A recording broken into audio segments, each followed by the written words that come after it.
Hello everyone, स्वागत है आप सभी का इस क्लास में। आज की वीडियो में हम सीखने वाले हैं एडवांस स्ट्रक्चर। जब हमने बोलना हो ज़रूर तुमने ये काम किया होगा, ज़रूर तुमने मेरी वीडियो को लाइक किया होगा, ज़रूर तुमने कुछ गलती की होगी, ज़रूर तुमने मेरी चॉकलेट खाई होगी, ज़रूर उसने उसको फंसाया होगा। ऐसे सेंटेंसेस काफ़ी हम अपनी कन्वर्सेशन में यूज करते हैं। तो आज की वीडियो में हम ऐसे ही सेंटेंसेस पढ़ने वाले हैं। ओके, तो करते हैं वीडियो को स्टार्ट बिना देर करते हुए। आज हमारे English advance structure class 12th है। जब हमें बोलना होता है ज़रूर तुमने ही कुछ कहा होगा, ज़रूर तुमने ही उसे फंसाया होगा, ज़रूर तुम्हें रात भर नींद नहीं आई होगी।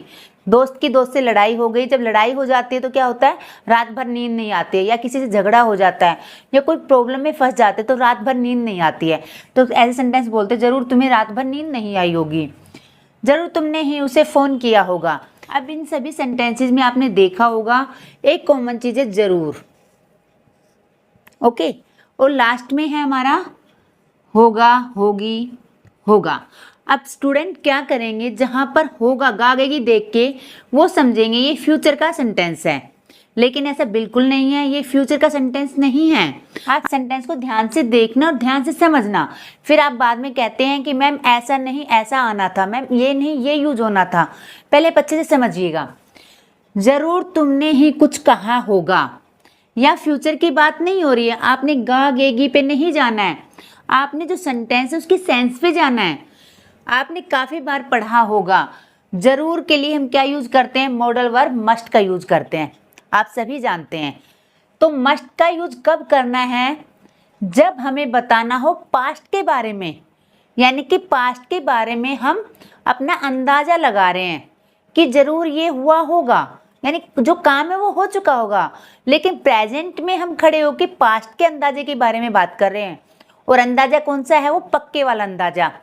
90% तो श्योर हो आप, तब आप 90% श्योर हो तो आप मस्ट का यूज करेंगे। और मस्ट का यूज हम कैसे करेंगे वो हम देखेंगे। जब हमें पास्ट के बारे में बात करनी होगी तो मस्ट हैव का यूज होता है।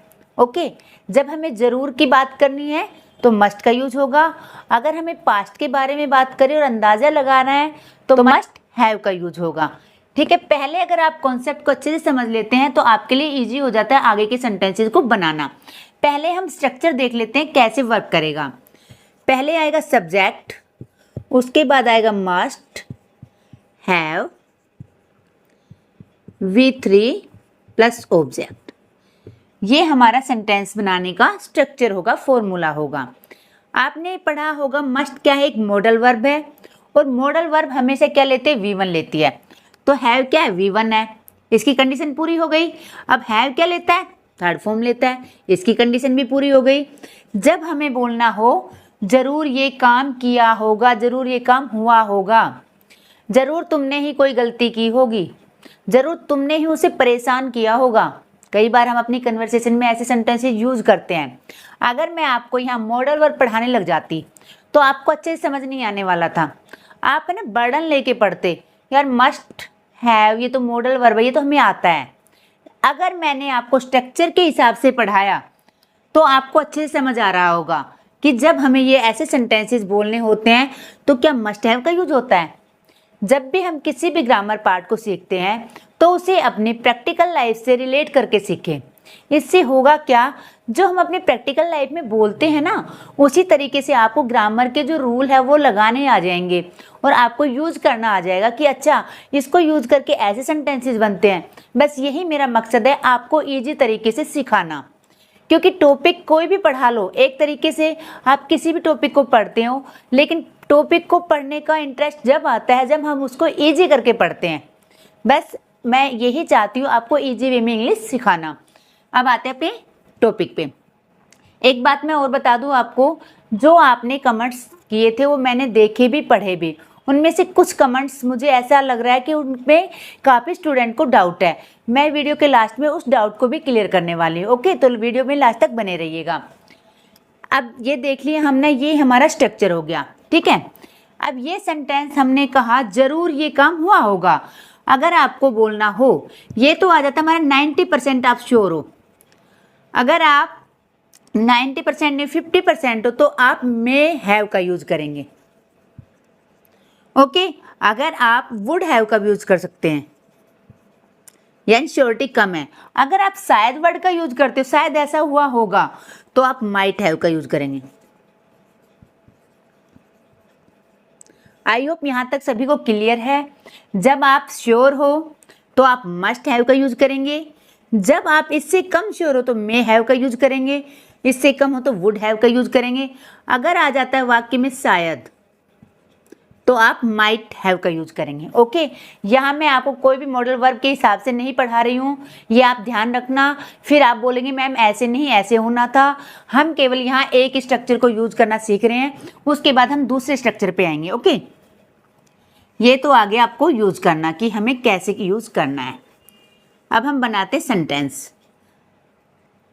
जरूर तुमने ही कुछ कहा होगा। अब सब्जेक्ट क्या है इसमें? देखो, आप सोचोगे मैडम सब्जेक्ट पहले आना चाहिए। अगर आप पहले बोलते तो देखो सेंटेंस की सेंस कैसे बनती है, तुमने जरूर ही कुछ कहा होगा। लेकिन हम डेली अपनी कन्वर्सेशन में ऐसे यूज नहीं करते, हम करते हैं जरूर ये काम किया होगा। पहले हम जरूर लगाते हैं, जरूर तुम भूखे होगे, जरूर तुमने कल खाना नहीं खाया होगा, ऐसे लगाते हैं ना, जरूर पहले लगाते हैं, उसके बाद हम सेंटेंस बोलते हैं। बस जब हमने बोलना हो जरूर, तो आप क्या लगाएंगे? Must have. तो सेंटेंस बनाते हैं। इसमें हमारा सब्जेक्ट क्या है? तुमने, यानी कि यू। यू के बाद मस्ट हैव। V3 यानी कहना क्या होता है? से, और थर्ड फॉर्म क्या होगी? सैड। कुछ समथिंग, यानी तुमने ही कुछ कहा होगा, तुमने ही कुछ बोला होगा, तो you must have told something. दूसरा सेंटेंस है हमारा, जरूर तुमने ही उसे फंसाया होगा, यानी कि तुम्हारा ही हाथ रहा है इस हरकत में, उसे फंसाने में तुम्हारा ही हाथ रहा होगा। ये मेरा अंदाजा है। जब हम प्रेजेंट में पास्ट का अंदाजा लगाएंगे तो हम मस्ट हैव का यूज करेंगे। ओके, ये ध्यान रखना है केवल आपने। तो क्या आ जाएगा? तुमने, यू मस्ट हैव। अब फंसाना क्या होता है? ट्रैप्ड। ट्रैप्ड, उसे यहाँ लड़की भी हो सकता है, लड़का भी हो सकता है, या आप हर लगाएं या आप हिम लगाएं, वो आपके ऊपर डिपेंड करता है आप क्या यूज करते। ओके, तो ये सेंटेंस हो गया हमारा कंप्लीट। अब नेक्स्ट सेंटेंस पे आते हैं। अब देखते हैं नेक्स्ट सेंटेंस, जरूर तुम्हें रात भर नींद नहीं आई होगी। अब ये सेंटेंस हमारा नेगेटिव सेंटेंस है। ओके, तो कैसे बनाएंगे हम? You must. अब देखो नेगेटिव सेंटेंस में क्या है? मस्ट के बाद नोट का यूज होगा, उसके बाद हैव आएगा। You must not have slept all night. Okay, अब यहाँ पर आप आई का मीनिंग मत निकालना, क्योंकि जब भी आप इंग्लिश बोलते हैं तो अगर आप वर्ड टू वर्ड इंग्लिश बोलने की कोशिश करेंगे तो कभी नहीं बोल पाएंगे। ओके, नेक्स्ट सेंटेंस है, जरूर तुमने ही उसे फोन किया होगा। तो क्या आएगा? You must have called him. अब मैंने एक सेंटेंस लिया, जरूर तुमने आज खाना नहीं खाया होगा। तो कैसे बनेगा? You must not have eaten food today, यानी आज तुमने जरूर खाना नहीं खाया होगा। ये मेरा अंदाजा है। जरूर तुमने ही मेरी चॉकलेट खाई होगी। You must have eaten my chocolate. जरूर तुमने ही मेरा फोन गिराया होगा। तो कैसे बनेगा sentence? You must have dropped my phone. तो इस तरह से हमने मस्ट हैव का यूज सीखा। अब हम कई बार बोलते हैं यार पक्का है ना ये 50 ईयर्स का होगा, ये पक्का उसकी बहन होगी, ये गाड़ी उसकी होगी। जैसे हम कई बार कहते हैं पक्का अंदाजा कि ये उसका होगा, अज्यूम करते हैं, हम अंदाजा लगाते हैं, अज्यूम करते हैं ये होगा ये। तो इस तरह से हमने मस्ट हैव का यूज सीखा। अब हम बात करते हैं जब हमें बोलना हो, जब हम सेंटेंस बोलते हैं कि वह ये काम कर रहा होगा। अभी देखते हैं, जब हम ऐसे सेंटेंस बोलते हैं जरूर वह पढ़ रहा होगा। अब ये भी फ्यूचर का सेंटेंस नहीं है हमारा, यानी कि हम प्रेजेंट में खड़े होकर अंदाजा लगा रहे हैं कि वह इस वक्त पढ़ रहा होगा, यानी कि इस वक्त की बात कर रहे हैं कि यार मैं उसको फ़ोन तो करूँ लेकिन वह इस वक्त पढ़ रहा होगा, वह इस वक्त खेल रहा होगा, यार अभी वह ऑफिस में काम कर रहा होगा। ऐसे सेंटेंसेस हम बोलते हैं ना, तो कैसे बनाएंगे इनको वो देखेंगे। ज़रूर वह मेरा इंतज़ार कर रही होगी, यानी कि मैं वहाँ पे नहीं पहुँचा हूँ, वो मेरा ज़रूर इंतज़ार कर रही होगी। ज़रूर वह सो रही होगी, मैंने कॉल किया उन्होंने नहीं उठाया, तो इसका मतलब वह सो रही होगी। ये मेरा अंदाज़ा है, और ये अंदाज़ा क्या है, पक्के वाला अंदाज़ा, यानी मुझे पता है वो इस वक्त सोती है।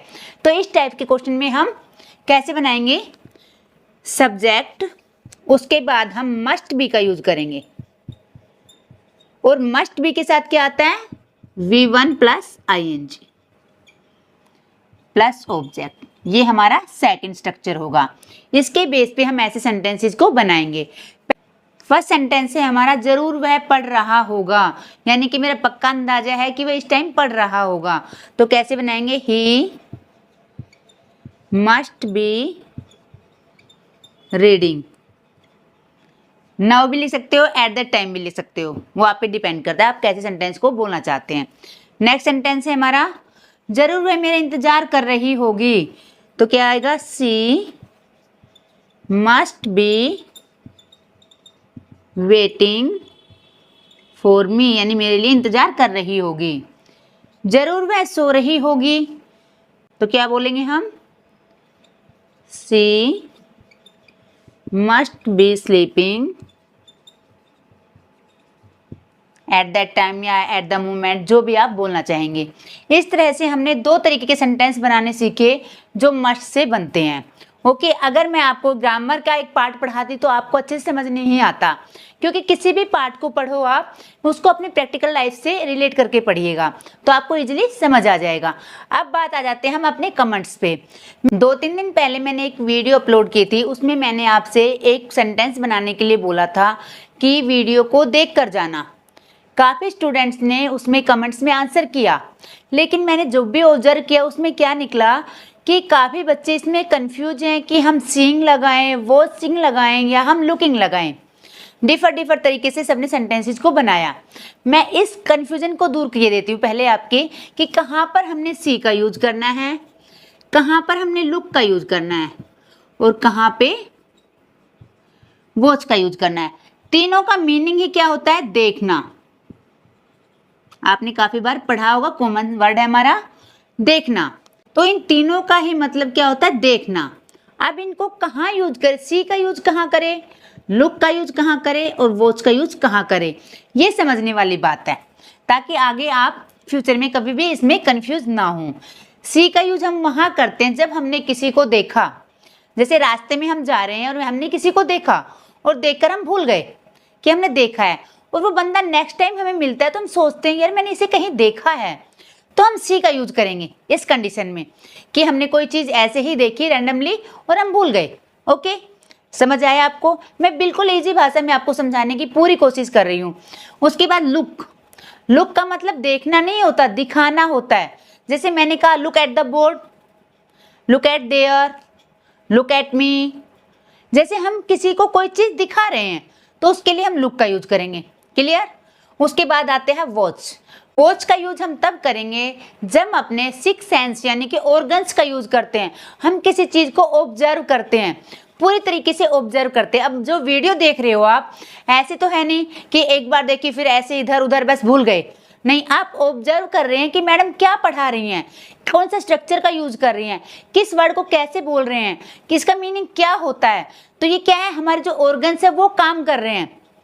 आप देख भी रहे हैं, सुन भी रहे हैं और आप ऑब्जर्व भी कर रहे हैं। जैसे कहते हैं मैं तुम्हें देख लूंगा, बोलते हैं ना, तो उसमें देख लूंगा यानी कि ऑब्जर्व कर रहा हूं मैं तुम्हें काफी दिनों से, मैं तुम्हें देख लूंगा।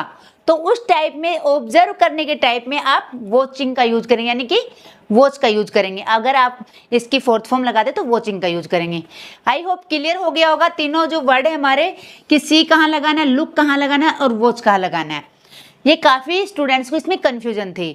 आई होप आज के बाद इसमें आपको कन्फ्यूजन नहीं रहेगी। मैं दोबारा से रिपीट कर देती हूँ, ध्यान से सुनना। सी का यूज करेंगे जब रैंडमली किसी को देखते हैं हम, कि हमने देखा, एक नज़र भर देखा और फिर अपने काम पे लग गए। नजर भर देखना कह सकते हो आप। उसके बाद लुक का मतलब देखना नहीं होता, दिखाना होता है। वॉच का मतलब होता है जब हम अपने ऑर्गन्स का यूज करते हैं, यानी कि ऑब्जर्व करते हैं किसी चीज को। जैसे आप वीडियो को देख रहे हो तो आप ऑब्जर्व कर रहे हो कि मैडम क्या पढ़ा रहे हैं और कैसे सेंटेंस को बना रहे हैं, कौन सा स्ट्रक्चर यूज कर रहे हैं, तो आप ऑब्जर्व कर रहे हो ना। तो जब आप मूवी देखते हो तो आप ध्यान से देखते हो कि अब ये होने वाला है, अब ये होने वाला है, तो वहां आप मूवी देखने के लिए सी का यूज नहीं करेंगे, लुक का यूज नहीं करेंगे, आप वॉच का यूज करेंगे।